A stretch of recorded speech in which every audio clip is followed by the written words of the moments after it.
Olá, sejam todos muito bem-vindos a mais um vídeo do canal aqui Evoluindo Sempre, tá?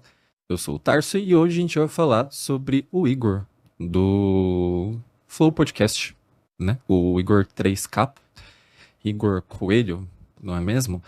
E o que eu quero trazer aqui pra vocês, já adiantando logo de cedo quem só quer saber de notícia rasa, assim, eu vou dar um contexto, né, do título aqui, né? Porém, tem todo um motivo, uma coisa que eu quero trazer do, do porquê que é interessante, o que que a gente vai aprender aqui, né? Que é sobre o Igor finalmente ter se rendido, tá? E só dando um contexto antes, acho difícil alguém não saber quem que é o Flow Podcast, mas eu quero dar uma explicada assim por cima para que fique mais claro e, né, mais objetivo tudo que eu vou explicar mais pra frente. Então vamos aqui explicar. Primeiramente, o Flow Podcast, né? Que é essa marca que acredito que muita gente hoje conhece. Mas qual que seria o conceito, né, do podcast? Podcast, para quem não conhece, é um tipo de mídia, tá? Que é basicamente só áudio, onde você escuta pessoas falando sobre um tema ou sobre uma pessoa em si. E eles, digamos que eles trouxeram, obviamente, o formato para cá, que o formato já existia, mas trazer um podcast em vídeo, tá? Então, eles pelo menos que popularizaram o cenário aqui no Brasil, né? Tinham outros na época que faziam, mas era quem popularizou mesmo, quem é conhecido hoje como ser um dos pioneiros nessa questão, foi o Flow Podcast. Então, eles mesmo, tá, trouxeram além desse conceito o que às vezes as pessoas chamam de mesa cast, né? Que é você ter esse formatinho onde são pessoas numa mesa e tal, conversando. Eles quiseram fazer esse conceito de não é uma entrevista, é uma conversa, tá? Então acaba parecendo bastante com uma conversa de bar, né? Onde as pessoas se juntam, falam, às vezes, normalmente falam sobre um convidado, tem outros podcasts que acabam falando mais sobre um tema, né, específico, mas é muito voltado para isso, né? É para ser às vezes uma conversa, muitas vezes até mais leve, né? Não é para ser algo tão assim pesado e tudo mais. Eu falo pesado no sentido de ser um conteúdo mais denso mesmo, sabe? Ser uma coisa que vai fazer você ficar refletindo muito tempo. Lógico que tem alguns convidados que só por falar algumas coisas, por exemplo, o professor Clóvis de Barros, né? Os podcasts que ele participa são incríveis, ele sempre traz alguma coisa muito interessante, sim, em todos os episódios que ele vai. Então, mas eu acredito que eles sempre bateram nesse conceito, tá? De ser uma conversa e não uma entrevista. Tudo bem? E quando eu falo que o Igor se rendeu, ele sempre bateu nessa tecla de que ele não quer fazer uma entrevista, tá? Só que ele finalmente, tá, fez a primeira entrevista no Flow Podcast, né? Que foi com o diretor de cinema, Francis Ford Coppola, tá? Que é conhecido por fazer inúmeros filmes, mas acredito que o mais famoso dele é o Apocalipse Now, que é um filme de guerra. E foi uma entrevista mesmo que o Igor fez, onde ele conversou, fez perguntas e tudo mais, onde ele não, sinto que ele não trouxe tanto dele, né? Por exemplo, ele citava algumas coisas, assim, sobre a vida dele, diferente do podcast, onde além de ele perguntar, ele sempre agrega com alguma coisa na conversa. É realmente uma conversa, né? Ele não fica só perguntando, diferente de uma entrevista que tem esse intuito de ser uma pergunta, as perguntas já pautadas, né? Planejadas justamente para o entrevistado. E eu acredito que, assim, eles trouxeram, né? Presidentes, trouxeram também outras figuras internacionais, mas eu acredito que foi um grande marco, tá? Para a história desse podcast, né? Que seria o Flow Podcast, que foi essa entrevista com o Coppola. Obviamente, outros veículos também fizeram essa entrevista com ele, porém eram veículos mais nichados pro cinema, né? Pelo que eu dei uma olhada por cima, o único que realmente foi, que é de um nicho assim, seria do podcast, que é uma coisa mais aberta, foi o Flow, tá? E por isso que eu acho que é um grande marco o que eles fizeram aqui. Um dos grandes marcos, né? Acredito que eles mudaram de uma certa forma a comunicação no país. E eu não quero ficar rasgando seda, mas eu quero só explicar, acho que a importância do que esse cara aqui conseguiu fazer.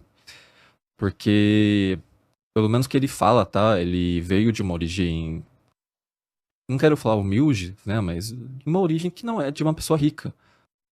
E eu acredito que tem duas habilidades, ele tem várias habilidades, né? Eu poderia dizer que fez ele chegar onde ele tá, mas eu quero ressaltar duas que eu acho que a gente consegue aprender muito com isso da forma que ele fez, né?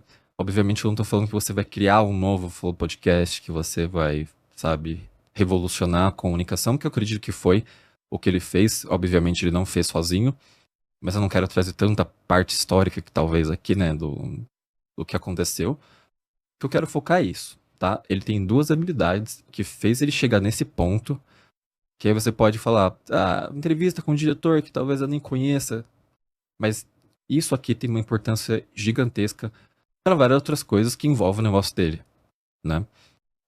Sem falar que, vamos supor, se você é fã do diretor, você ter essa oportunidade de falar com ele é algo que você vai simplesmente pirar. Você vai ficar alucinado, você fala assim, nossa, eu consegui chegar nesse ponto de conversar com um cara tão importante que é um diretor de cinema renomado. E vamos chegar no ponto, né, das habilidades que fez ele chegar aqui. Então tem duas habilidades, tá, que eu considero incríveis, que fez o Igor Coelho, o Igor 3K. Eu não gosto muito desse apelido dele, porque, não sei, acho que perde um pouco da credibilidade do que ele é, né, mas enfim, que, que, que fez ele chegar nesse patamar do Flow Podcast. Obviamente, né, que ele teria que ter começado, fazer o podcast e tudo mais. Vamos excluir essa parte de negócio, né? Eu quero dizer que tem duas habilidades que naturalmente ele usa, tá? Principalmente nessa conversa aqui, que, que eu acho que é a base, né? É um dos motivos do que fez ele chegar, de trazer o Flow Podcast nesse nível, a ponto de ser realmente um nome muito conhecido, principalmente no Brasil, né? Como um veículo de comunicação, tá? Então, o primeiro, obviamente, né? É o estudo do inglês. Aí você vai falar, que óbvio, não é mesmo?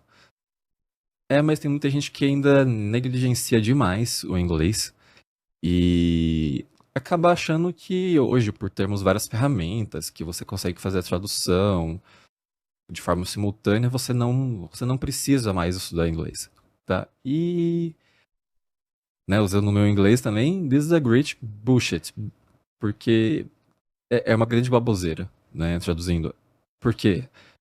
Você certas coisas você não vai conseguir pegar com uma tradução literal, sabe?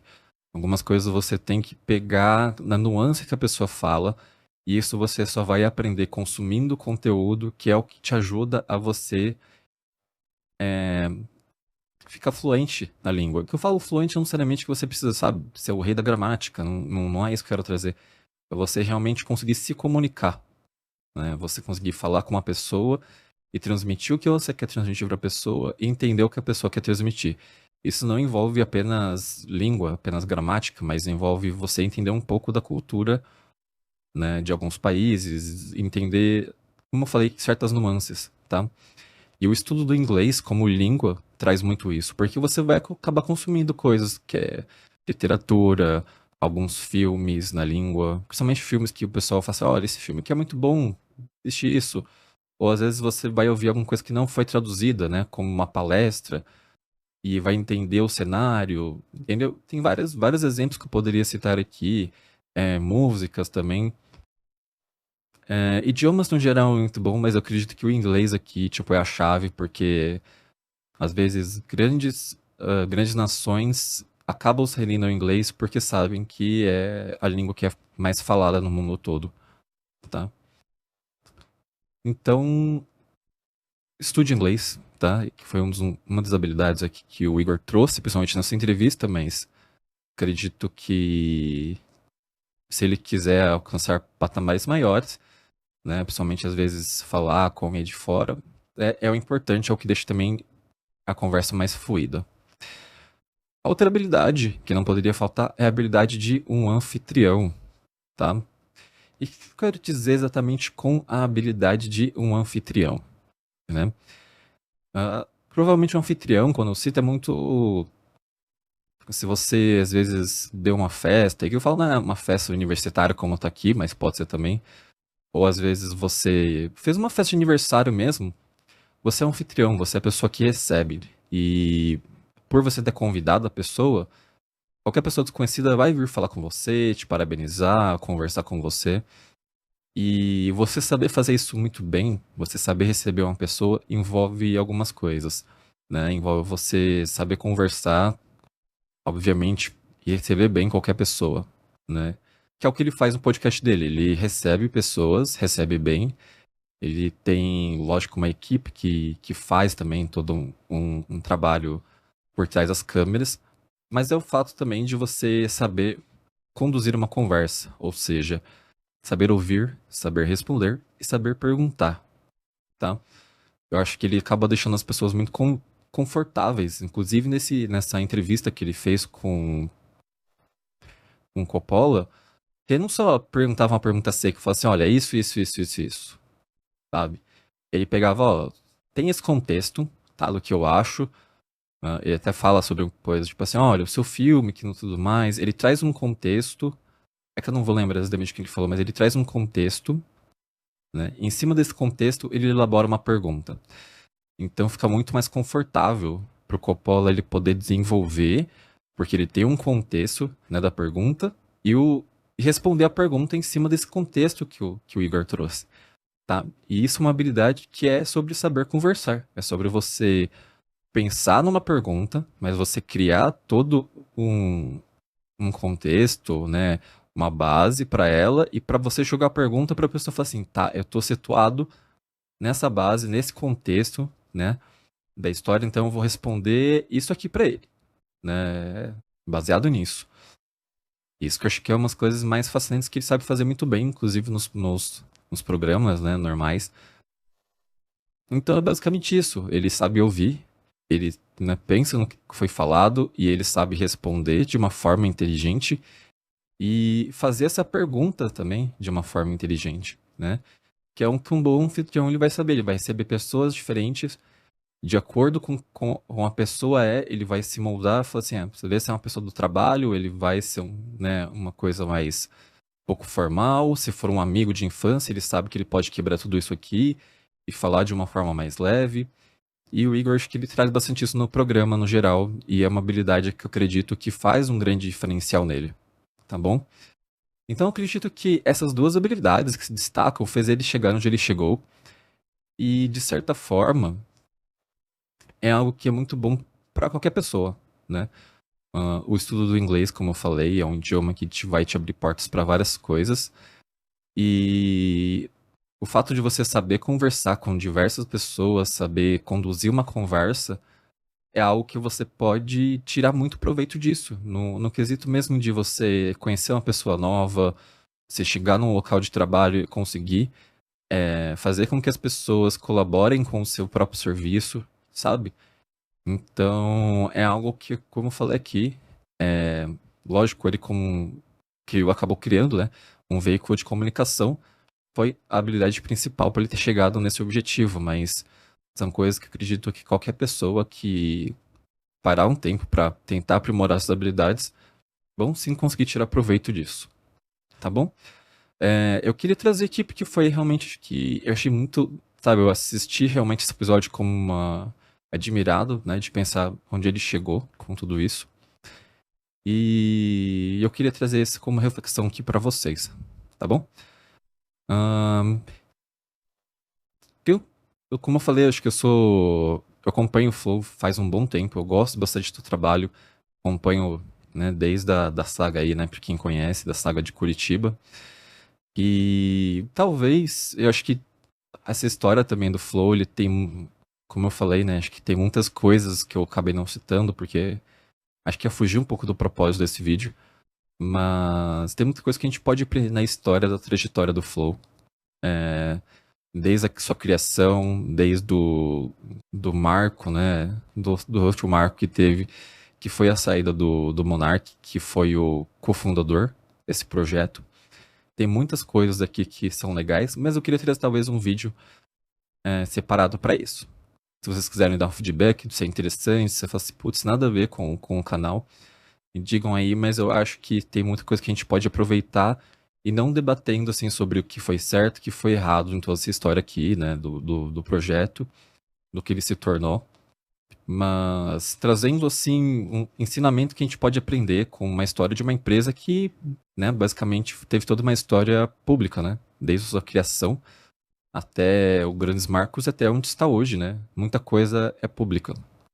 Óbvio que tem muita coisa no background que a gente não tem noção, mas tem muita coisa que sim a gente consegue analisar só vindo de fora, certo? Bom, o vídeo fica por aqui. Espero que vocês tenham gostado, tá? Se você gostou, como sempre, deixa aí o seu curtir, deixa o seu like, deixa a sua inscrição, ativa o sininho para você receber os próximos vídeos e obrigado por assistir mais um vídeo, tá bom? Nos vemos no próximo vídeo e até mais.